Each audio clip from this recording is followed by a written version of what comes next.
घर घर भक्ति की शक्ति चैनल में आपका स्वागत है। कर्जे कई प्रकार के होते हैं, इससे आदमी तो क्या स्वयं भगवान भी प्रभावित होते हैं व उन्हें भी कर्जों को चुकाना ही पड़ता है।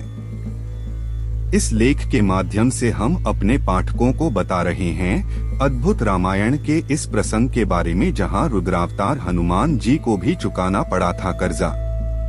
कथा अनुसार संजीवनी बूटी लाने के समय भगवान शंकर के उपदेश सुनने के बाद हनुमान जी जब थोड़ा सुभ्यस्त हुए तो उन्हें मधुर स्वर सुनाई दिया, हे मारुति, अब अवसर आ गया है जब तुम्हें अपने कर्जों से मुक्ति पानी चाहिए।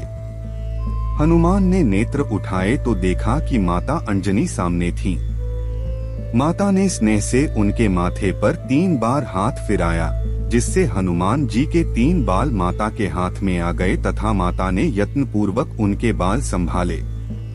संजीवनी पर्वत पर रंग बिरंगे सुगंधित व दिव्य पुष्पों की वर्षा हुई। तब हनुमान जी ने अंजलि भर फूल माता के चरणों में 3 बार अर्पित किए। माता अंजनी बोली, बस पुत्र, मुझे और नहीं चाहिए, तुम मातृ ऋण से मुक्त हुए।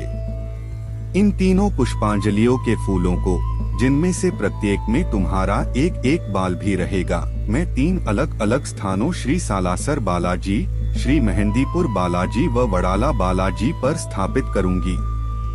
इन तीनों ही स्थानों पर तुम्हें अनंत काल तक विद्यमान रहकर भक्तों की मनोकामनाएं पूर्ण करनी होंगी।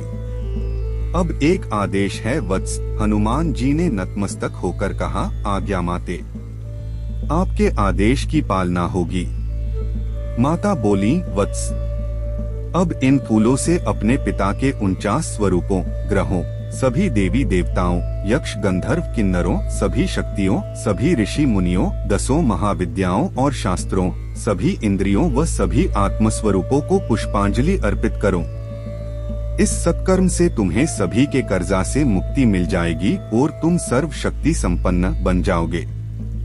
हनुमान जी ने पुनः माता को प्रणाम किया व स्नेहमयी माता अंजना अंतर्ध्यान हो गयी। फिर हनुमान जी ने आदेशानुसार पिता के 49 रूपों अर्थात मरुतों को फूल अर्पित किए, जिन्हें उन्होंने सहर्ष अपने अपने उत्तरीय पट में ग्रहण कर लिया। पुनः उसी श्रद्धा भाव से तीनों लोकों के सभी प्राणियों, प्रकृति तत्वों तथा सभी महाविद्याओं और शास्त्रों को पुष्पांजलि अर्पित की। पुष्पांजलि क्रिया समाप्त होते ही दिव्य वाद्य ध्वनि के साथ संजीवनी पर्वत के एक भाग में राम, सीता, लक्ष्मण प्रकट हुए। हनुमान जी ने श्री राम से पूछा, प्रभु, अब मेरे लिए क्या आदेश है? मारुति के प्रश्न का कोई उत्तर श्री राम ने नहीं दिया, किंतु उन चारों के स्थान पर एक अद्भुत विग्रह प्रकट हुआ। हनुमान जी ने देखा कि अपने चतुर्भुज रूप में स्वयं भगवान नारायण सामने खड़े हैं। श्री भगवान बोले, हे हनुमान, मैं ही राम हूँ। हनुमान जी ने श्रीहरि के चरणों में दिव्य पुष्पों की अंजलि अर्पित की। श्री हरि ने हनुमान जी को शास्त्रीय सिद्धांतों से अवगत करते हुए कहा, हे हनुमान, यह संपूर्ण विश्व प्रकृति पुरुषात्मक है। शब्द, रूप, रस, गंध व गुण सृष्टि के 5 तत्वों में समा जाते हैं। हम सभी पर जन्म से कई ऋण होते हैं जिन्हें हमें चुकाना ही पड़ता है। जीव अपने जीवन काल में कई ऋण अपने स्वयं पर ले लेता है, जैसे कि पितृ ऋण, मातृ ऋण, देव ऋण, गुरु ऋण, संतान ऋण, पृथ्वी ऋण, राज्य ऋण, प्रकृति ऋण इत्यादि। हे हनुमान, तुमने जिन देवगणों को पुष्पांजलि दी है, वे सब तुम्हें आशीर्वाद दे रहे हैं। इन्हें विदा करो, तुम्हारा सदैव मंगल होगा। यह कहकर हरि अंतर्धान हो गए।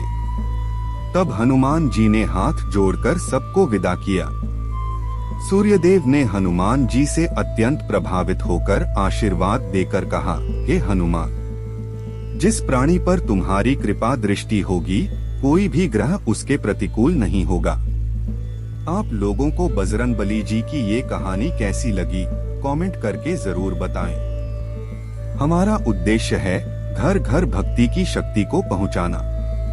अगर आप लोगों को ये कहानी पसंद आई हो तो वीडियो को लाइक करें, शेयर करें और चैनल को सब्सक्राइब करें। जय बजरंगबली।